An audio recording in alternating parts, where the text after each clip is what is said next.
Now, if you're like me, you probably wanted to be a mutant like in the X-Men, and shit, I still do want to be a mutant. But I have good news for you. You probably are. Hello, and welcome back to Mechanisms of Evolution Part 2, kind of.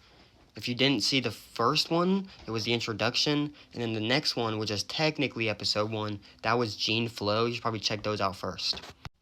So, in a process called DNA replication, your DNA replicates. I know, you're so smart, you did it.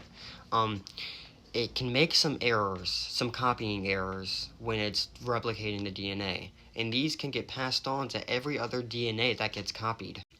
It's kind of like in class, that one kid who you all copied your homework off of, when he got a question wrong, all of you got it wrong. And if you don't like that comparison, you can think of it kind of like a manual for like a desk. Say you're building a desk and you got a manual.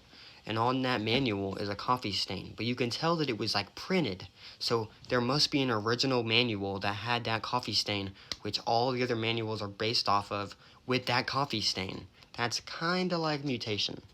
Now, most mutations are pretty useless. They don't really do anything. Most people have mutations. I can actually almost guarantee you do have a mutation, that it just doesn't do anything.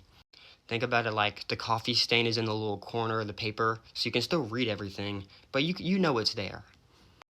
But some mutations can be harmful.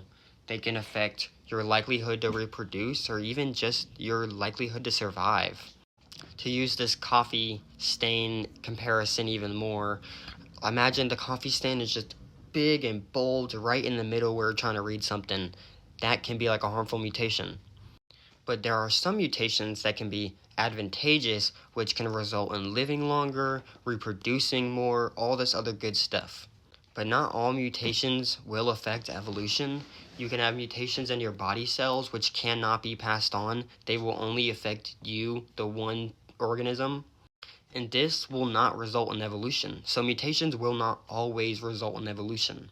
To pass on a mutation, it's got to be in your gametes, and your gametes is just a sex cell that is just passed on from your mother and your father.